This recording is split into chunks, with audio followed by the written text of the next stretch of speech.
আগামীবার ৪০০ পার অর্থাৎ ৪ শতাধিক আসন। এবার নির্বাচনে এমন স্লোগানই ছিল বিজেপি শিবিরে। বুথফেরত জরিপেও দলটি নিরঙ্কুশ জয়ের আভাসই ছিল। তবে ভোটের ফলে দেখা যাচ্ছে সরকার গঠনে একক সংখ্যাগরিষ্ঠতাই পাচ্ছে না গেরুয়া শিবির। তাই মোদীকে জোটসঙ্গীদের উপর নির্ভর করেই গঠন করতে হবে সরকার। রাজনীতি ভাষ্যকারদের মনে করছেন বিজেপি এককভাবে সরকার গঠন করতে না পারায় নানামুখী চাপে থাকবেন মোদী সরকার। ২০১৪-এর লোকসভা নির্বাচনে সব পূর্বাভাসকে ভুল প্রমাণ করে বড় জয় পায় বিজেপি। এককভাবে দলটি পেয়েছিল ২৮২ আসন। আগের নির্বাচনের তুলনায় আসন বেড়েছিল ১৬৬টি। শেষমেশ বিজেপি জোট পায় ৩৩৬টি আসন। প্রথমবার সরকার গঠন করেন নরেন্দ্র মোদী।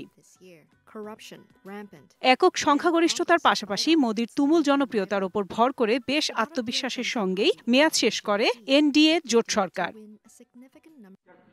২০১৯ সালেও ছিল প্রায় একই চিত্র। এককভাবে ৩০৩টি আসন জিতে অবস্থান সংহত করে বিজেপি। ক্ষমতায় গিয়ে ওই বছরই কাশ্মীরের বিশেষ মর্যাদা বাতিল করে মোদী সরকার। আর ২০২৪ সালে এসে অযোধ্যায় বিতর্কিত স্থানে রাম মন্দির উদ্বোধন করেন ভারতীয় প্রধানমন্ত্রী।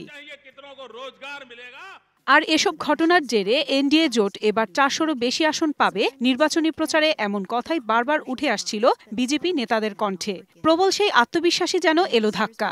জোটগতভাবে প্রয়োজনীয় আসন নিয়ে সরকার গঠন করলেও খুব বেশি স্বস্তিতে থাকার সুযোগ নাও থাকতে পারে বিজেপির। কারণ অনেক ক্ষেত্রেই জোট শরিকদের উপর নির্ভরশীল থাকতে হবে দলটিকে।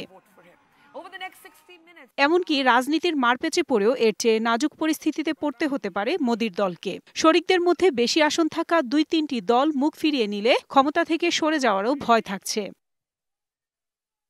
টানা তৃতীয়বার দিল্লির মসনদে বসলেও মোদি ম্যাজিকের আবেদন কমে যাওয়া নিয়ে নিকট ভবিষ্যতে ভারতে বেশ আলোচনা চলবে, এমনটা বলাই যায়।